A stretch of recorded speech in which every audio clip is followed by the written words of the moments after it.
పసుపు తాడు ఒకటే మహాభాగ్యమై బ్రతుకుతుంది పడతి పతే లోకమై.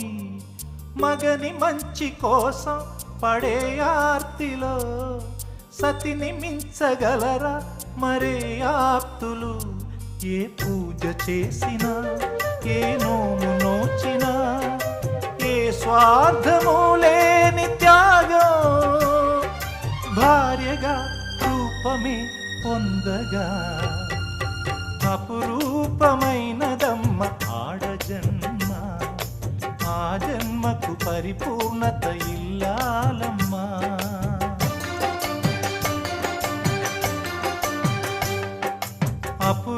అపురూపమైనదమ్మ ఆడజన్మ, ఆ జన్మకు పరిపూర్ణత